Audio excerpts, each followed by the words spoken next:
Welcome to the Maryland Means Business Podcast. I'm Cal. And I'm Chessie. And Cal, I feel like this episode needs a warning label. A warning label? Content warning, several large numbers ahead. Oh, it's a money week. I love a money week. You really do. Your eyes get a little glassy just saying it. Let's get into it then.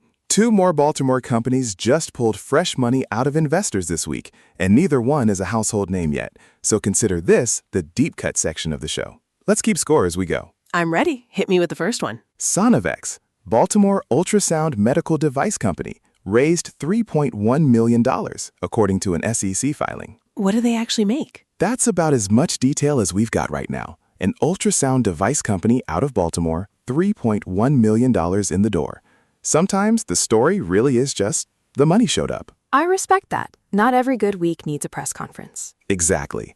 And right behind them, also out of Baltimore, also from an SEC filing, Vigilant Sec, cybersecurity and cloud risk management. They raised $3.6 million. So 2 Baltimore companies, cyber and health tech, same city, same week. Same city, same week, 2 separate SEC filings, both real money in the bank. That's not nothing. It's also very on brand for Baltimore lately. Health tech and cybersecurity keep showing up together on this show. Quick sidebar for anyone who doesn't spend their day in cybersecurity vocabulary.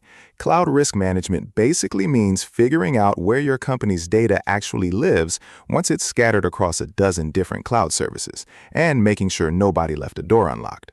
Which, if you're a small business owner storing customer data anywhere outside a filing cabinet, matters more than you'd think. Here's my take on the SEC filing thing, too. Companies don't have to hold a press conference to raise money. A filing like that is basically the paperwork trail. And a lot of real growth in this state happens quietly, filing by filing, with nobody putting out a glossy release. I like that we dig those up. The grand openings get covered everywhere. Somebody has to track the quiet money. That's basically our whole job. So if you're listening as a small business owner and you don't have $3 million in venture capital sitting around, why should any of this matter to you? Because ecosystem health trickles down. More venture money flowing into Baltimore means more investors paying attention to Baltimore, more lawyers and accountants who specialize in startups setting up shop here, more talent staying instead of leaving. You don't have to be the company raising the money to benefit from money being raised nearby. That is a very Cal answer. Data trickling into a feeling. I contain multitudes. All right, quick hits, but real ones. Let's move to something with a little more heart. Good, because I love this next one. This is TEDCO being TEDCO. For anyone new to the show, TEDCO is the state's economic development arm for early stage tech and biotech. They hand out seed money to help ideas become actual companies. We talked about them a few weeks back when Adar Health got that $250,000 check. Right, the mouth lab people. Well, TEDCO's back with more, this time through something called the Baltimore Innovation Initiative.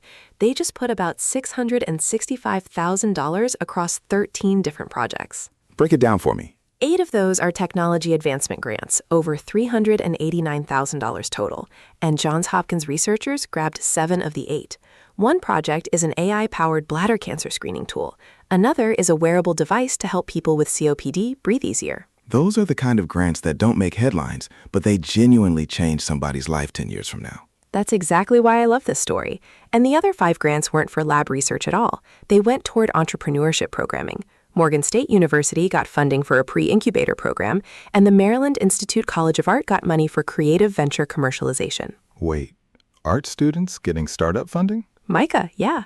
Helping creative ventures actually become businesses, which, if you think about it, makes sense.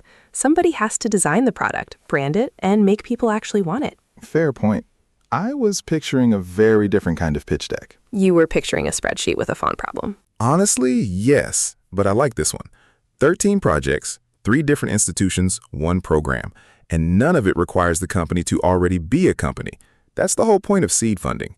Catch people before they've even figured out the business side. Here's my favorite part of stories like this one.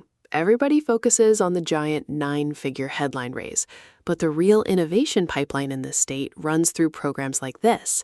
13 small checks that keep somebody's research project alive for 1 more semester. That's fair.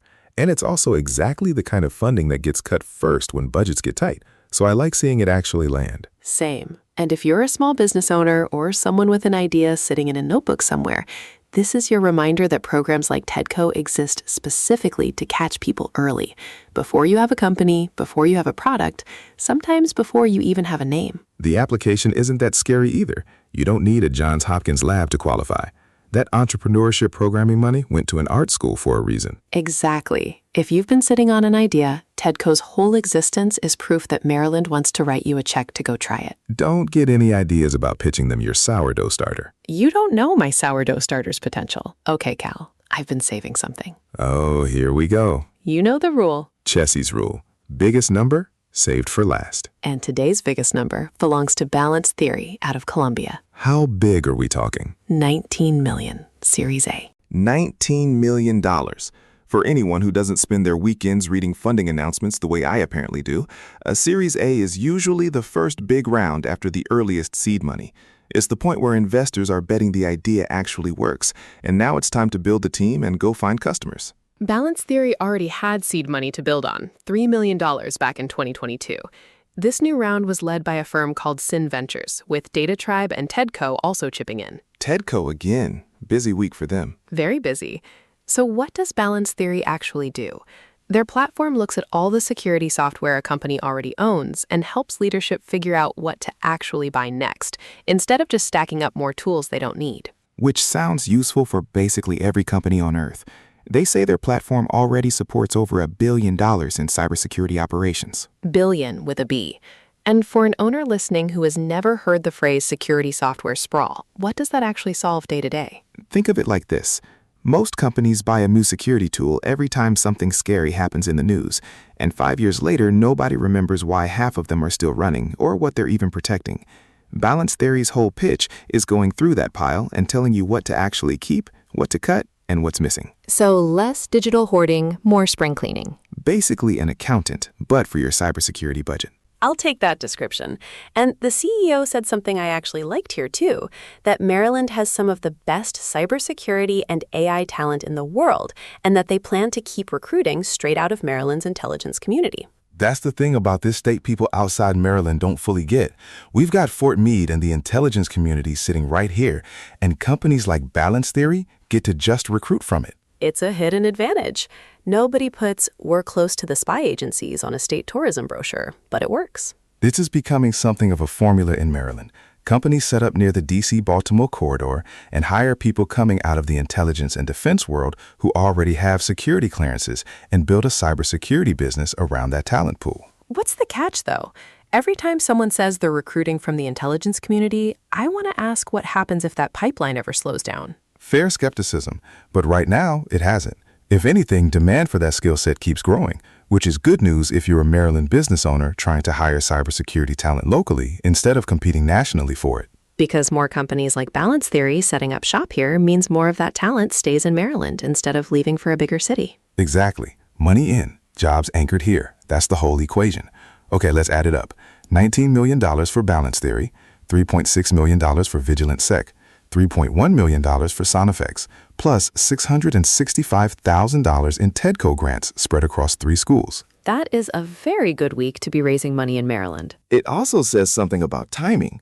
All 3 of these deals landed in basically the same week, which either means Maryland's ecosystem is heating up or every investor in town decided to clear their desks before the summer winds down. I'm going with heating up. I always go with heating up. It really is.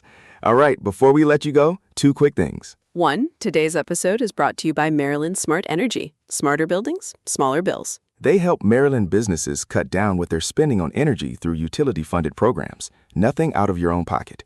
Right now, through September, that includes HVAC tune-ups fully funded by Empower Maryland. And here's the thing. You're already paying into that Empower Maryland fund every month on your utility bill. Getting the tune-up booked is really just using something you already paid for. Find them at mdsmartenergy.com. And 2, since we're on the subject of who pays for what, that's basically our philosophy behind the scenes too. This show is made almost entirely with AI, and we're picky about which tools we use. Ones from companies that cover their own power and water costs for their data centers, instead of quietly passing that bill onto regular households and small businesses. Same idea as our sponsor. Keep the costs where they actually belong. And every number, every quote in this episode traces back to a real source, linked in the show notes. That's 2 more Baltimore raises, TEDCO backing 13 projects across 3 schools, and Balance Theory's $19 million vet on Maryland's cybersecurity talent. Find us on Spotify, Apple Podcasts, Amazon Music, and now on YouTube if you'd rather watch us talk about spreadsheets.